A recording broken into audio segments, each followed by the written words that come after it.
Earn, you're not fast. Hey, whoa, whoa. Before I start the review, I just want to say that my condolences for everything that's happening at Great Mills. Um, Great Mills is a school, it's a high school, and it's like an hour, maybe not even, away from my school and where I live. Actually, I think I live closer, but still, that's too close. That is too close. It shouldn't be happening anywhere where I should be saying too close, but it's too close. I'm like everyone in school's been talking about it. A lot of people worried. I know some people from the area. They're fine. Um, Speaking of being fine, there's like um three casualties. Well, not casualties, but three people have been injured. But yeah, like I said, my condolences for them. If I don't seem as upbeat, that's part of the reason why. Um, Other stuff is personal issues that y'all don't need to know. But yeah, just so y'all know. Hey y'all, it's producer, and today I'm reviewing episode 3 of Atlanta, Money Bag Shawty. It took me so long to do that intro. I messed up so many times. But yeah, let's get right into it. So we start off with some suburban white mom, like, oh my gosh, my Christian ears. They heard some vulgar language. First of all, I don't know what this song is. This Paperboy? I don't know. It's like Paperboy got new music. I want to hear it, but that song, I don't know. It got. He's spitting them lyrics. I want to hear that shit. But yeah, homegirl is mad, and she's talking about her Christian ears, and apparently that generated mad money for both Paperboy and Earn and Darius. So I was like, good for y'all. Any publicity is good publicity, as a certain person I know. Or no, did he say that? Actually, I don't know. I don't know. I was gonna make a Trump joke, but I don't know if he actually said that. But anyway, yeah, any publicity is good publicity. And so because of that, some guy goes up to Paperboy while they're celebrating, and he's like, "Oh, this next round's on me." I didn't realize that this guy actually worked at the place. And then he was like, "Hey, can I talk to Paperboy?" And he was like, "Actually, we're off the clock." And then he was like, "Was I talking to you?" See, Ern and I, we're very similar people. But if a bitch said that shit to me, we would have been fighting. Like, there's no ifs, ands, or buts. Like, do not disrespect me. Bitch, you don't know who I am. Bitch, you don't know who the fuck you talking to. Bitch, you better sit your ass. Actually, let me stop. I'm getting here. Anyway, so they start like, oh, yeah, we got money. So, Paperboy's like, I don't know if I'm really gonna meet with this guy. Aaron Loki's jealous. I don't know what you're jealous of. That's the bad part of fame. But anyway, yeah, Aaron just sees the money. I think that's part of the problem. And he shows Van, which by the way, Van is back. We've missed you for a couple of episodes, but now you're back. I'm curious to see where this relationship goes, because right now it looks like they're on again. They had this weird on again, off again thing, but it looks like they're on right now. And they take like a trip basically, but while they're on this trip, well, not a trip, it's pretty much a date in my opinion. Paperboy and Darius, they freaking go to some recording studio in Clark County's there, and I'm like, oh cool. In Clark County got some freaking Harriet Tubmans. They call them Tubs, that's pretty cool. I'm gonna call them. I got mad Tubs, y'all. That'd be cool. Which fun fact, Canada actually just not reinstated, but Canada next year on I think it's a $10 bill, they'll have this black woman on there. I think it's Viola something. I feel bad they don't know her name.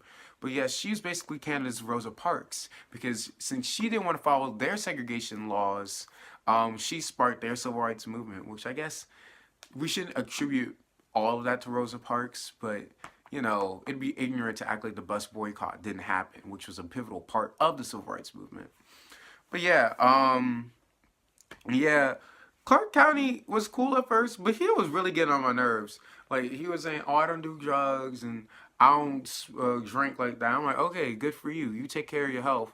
But he was being really rude to this guy. Like, oh, make sure it doesn't crash. Like, I love you, but don't make sure it doesn't crash. I was like, bitch, if you don't sit the fuck down. And then he starts like rapping about the shit he says he doesn't do. I'm like, bitch, you hypocritical and you aggressive. Bitch, if you don't sit the fuck down, if you don't sit the fuck down. And then oh my gosh. I said he needs bars and seats. Yes, the nigga does need bars and seats. But what bothers me is the next scene where we continue with the date and they try to see some movie. I would have died if they said like Black Panther or something. But Earn tries to go to this movie and they're like, oh, we don't accept the hundreds. So we'll take your credit card and a driver's license. Which makes sense. Like some cards are like, oh, CID item. But then he was like, oh, we're gonna have to make a copy of it. I'm only 17, so this stuff like that flies over my head. I'm like, is that really procedure? Like, that's never happened to me. But I mean, I don't got $100. But you know, Earn sees this and he's like, this is dumb. Why are we doing this? And so they just back away because our Van tries to pay for it, but Earn's like, no, don't worry about it. Because honestly, yeah, it's not that serious. If they're gonna pull that fuck shit, just go somewhere else. And then he sees a white guy do the same thing. He pulls out 100, and they accept it with no issues. And so he says it's a race issue, but he tries to tell the guy it's a race issue, and the nigga just quietly reveals his motherfucking gun. The gun laws in Georgia, that shit is wild. So Van starts making fun of Earn because she doesn't think what happened was racist. I personally think it was racist, but I mean, I don't know everything. And then Earn says whatever. And then he says he caught her red-handed because she did something I don't really remember. But then she's like, that's racist. And he was like, what? And then she talks about like red-handed comes from the treatment of the natives because because Native Americans are considered red. I don't know why. And she's like, no, I'm just messing with you. That's she. And this is basically she's just saying that's how he sounds. And then she's like, but that's not where it comes from, right? And so I'm like, wait, is red-handed racist? But no, don't worry about it, guys. I looked it up, and it has something to do with like Scottish people and blood in their hands. So there's absolutely nothing to do with Native Americans. That would be wild if that had to do with Native Americans. But you know, it's not the first time that something in the United States you were like, oh, okay, and you didn't realize how racist it was. So they go back to the recording studio.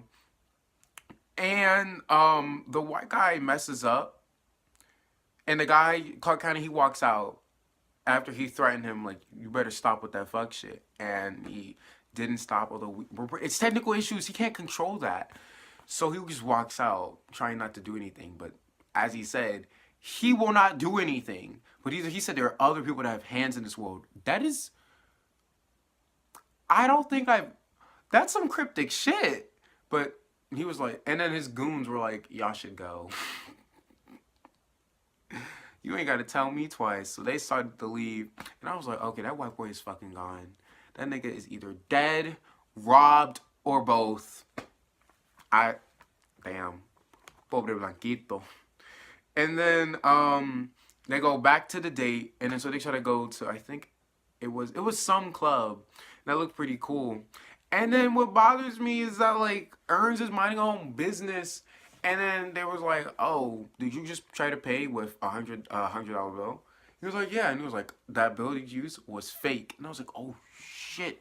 How'd you get a fake $100 bill? But it turns out that it wasn't really fake. It's just that the police was pretty much racist. Like, he was like, the other guys was like, yeah, I knew it wasn't really a fake bill, but we just let him do whatever. He said something to that. And I was like, that's why I don't fuck with the police. Now you can say like, oh, this is a fictional show, but like too many things has happened in which the police have done too much for shit that isn't even really true. Or they're just doing too much. Hashtag police brutality needs to be stopped. But yeah, I was like, wow, Earn, you deserve better. And so he thought, he was like, I'm going to go to a strip club because they respect people with money. So the two stories come back together. Oh, I didn't mean to shake the camera. And so they go to this limo. They go to this limo, and the limo takes them to this strip club, which was expensive as shit. I was like, wow. Remind me to never go to a strip club. It was like, oh, if you want your 100 to be in dollars, you have to give us at least $200, and then we'll give you like, and you have to give us like a 20% for that. I was like, hold up. Aren't y'all getting this money anyway? He's literally fucking making it rain on the strippers. And then she was like, all right, $20. But she danced for like 3 seconds. Ah, they hustling out here. And then this is afterwards. He starts going away from that the woman that was like telling, oh, we need like 20%. And then so he walks by this one stripper, and the fucking announcer starts talking to him. And Atlanta is known for its surrealist comedy, but that shit is wild. He just starts talking to him, and he's like, oh, you ain't gonna pay her? Like, she got a nice ass. What you doing? You gay or something? Actually, I don't think he said that, but basically that's how he's coming across. Like every nigga would tip her. Why aren't you tipping her? And then when he did tip her, he was like, wow, that's it? That's all you gonna tip her? That was funny. If I would make a show, which I hopefully will in the future, I would do something like that, because that's funny. And then he starts complaining, Earn starts complaining to Paperboy, like, wow, I'm so upset about the lack of money that I have. Well, not the lack of money I have, but like the amount of money that I've spent. Which I think is ironic, because I thought the whole point that you came here was to stunt on everyone because you have a lot of money, right? I thought that was the whole point. And then Paperboy was like, man, you don't come to the strip club to save money, you save it. I mean, you come to the strip club for some ass. I thought you were supposed to, and he was like, when you came here to, when I came here to Atlanta, you told me the number one thing I had to learn is money. He was like, yeah, but money is a concept. That's not something you can just learn like that. And I was like, oh shit. I was speaking that shit. Damn. Just like the story of OJ. Aldi is a story of OJ. I want him to rap about money like that. That'll be fucking interesting. But then the episode ends off with, again, Earn just trying to show off, whether it be monetarily or in this case physically. And who to show off than to beat someone in a race? The motherfucking Michael Vick, which, first of all, I thought he was in jail, but I guess not. And I was like, why is he racing people? But, you know, whatever makes you money. And it makes you think at the end that, like, he won. Because, like, he gets a head start. But it says, like, at the end in the limo, Van just is in disgust. She rolls her eyes. She's like, it's Michael Vick. That killed me. But, yeah. That was what I thought of episode 3 of Atlanta. What did y'all think? Again, sorry I'm not as most upbeat. It's just a lot of stuff in my mind, and it's not even just the shooting. Like I said, it's other stuff. But again, y'all didn't come here for that. Y'all came here for Atlanta. So tell me what y'all think of the episode in the comments below, and I will see y'all next time.